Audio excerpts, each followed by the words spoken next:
It's not security when you're committing genocide. That's the type of story you're getting out of Israel. And many of their stories have been completely debunked. And here is Kamala Harris, repeating that same thing. Let's get to what Kamala Harris said. I want to tear apart what Kamala Harris said. Kamala Harris, they've been pointing to her as like she's a slight, voice of sanity, where she actually called for a ceasefire. And they've acted like Harris is somehow left wing of what you've been seeing from our Congress, and because she called for ceasefire. Oh yeah, only 150 days of genocide. And then Harris said, could you maybe stop for a second? It's bullshit to begin with. But something very important was said by her that this is Times of Israel, which is a, Israeli propaganda outlet. Headline says, Israelis deserve security. Don't conflate them with the Israeli government.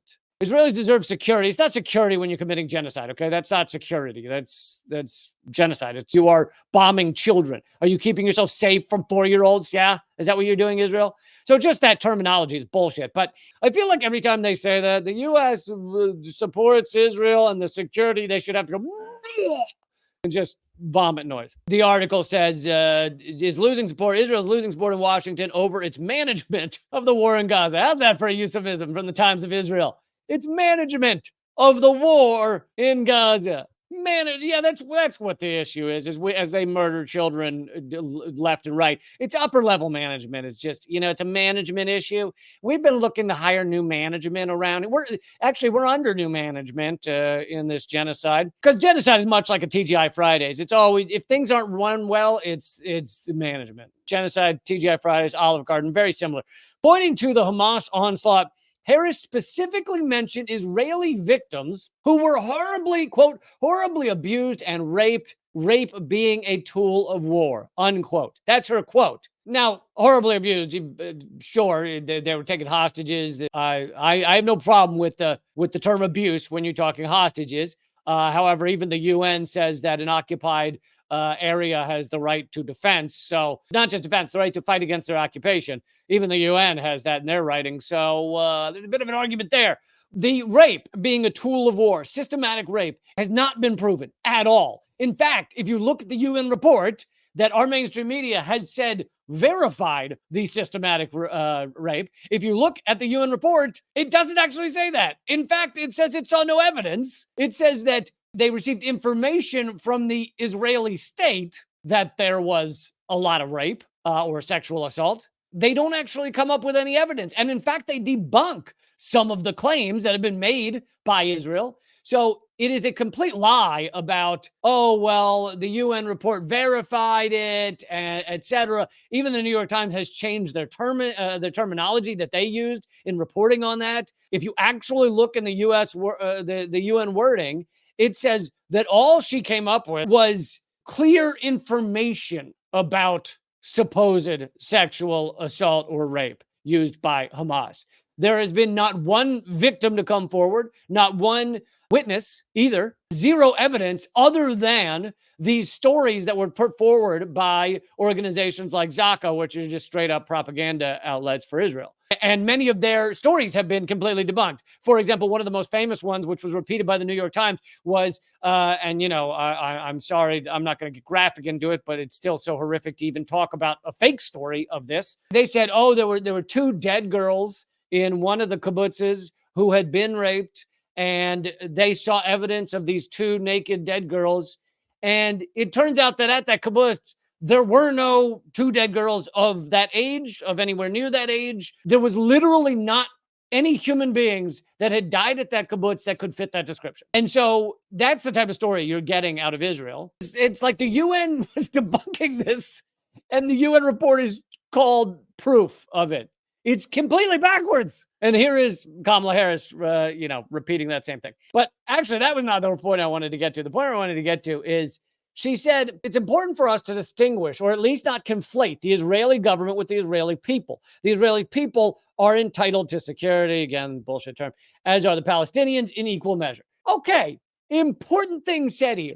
Don't conflate a people with their government. When a government behaves a certain way, don't just assume that is the people. But a few notes here. One is, over 75% of the Israeli populace agree with this genocide. Now, I think a large reason for that is because Israel forces them all to be in the military, so it forces them to be indoctrinated into all of this belief system. And I am talking heavy indoctrination. So that's part of it. But besides that, you notice Israel is the only place you ever hear our politicians say something like this, right? When was the last time you heard them go, listen, don't conflate the Russian people with the Russian leadership?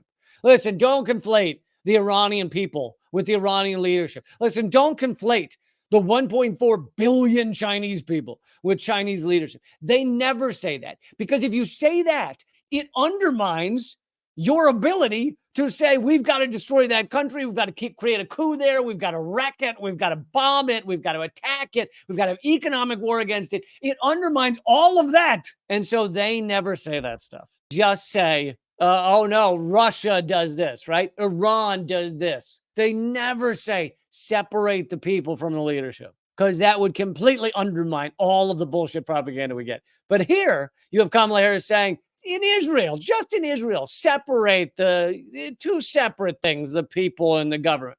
Now, the reason we're hearing this now from Harris and many in our government, even Chuck Schumer, Mr. Zionist himself, Chuck Schumer, is because they're actually looking for a scapegoat for this genocide. They see the writing on the wall. Support of Israel is collapsing. Support for this genocide is completely collapsed. Most of the world, over 80% of the population of this globe, this little tiny ball we all live on and we should all get along on, and as we float through a vacuum of space with nobody for trillions of miles, this little tiny thing that we should all agree to work really hard to save and rescue and make sure it can sustain, that little thing. 80% of all those humans, we are against or live in countries, so that doesn't even include me living in a country that supports this genocide, live in countries that are not supporting or are silent. Many of them are silent, but are either not supporting or are silent on this genocide. You have a tiny proportion of countries that support, quote unquote, Israel and their genocide right now.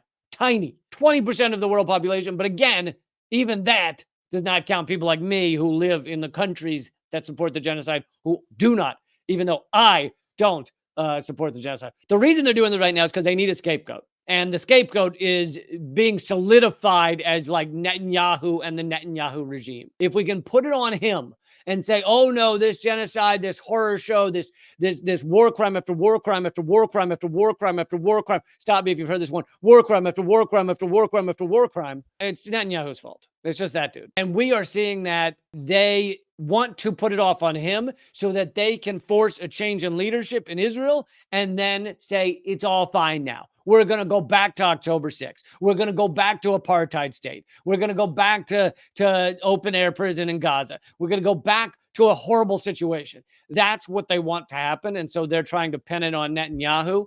And I don't think you should let them. Don't let them do it. Don't let them just pen it on Netanyahu. Yes, Netanyahu is an utter maniac.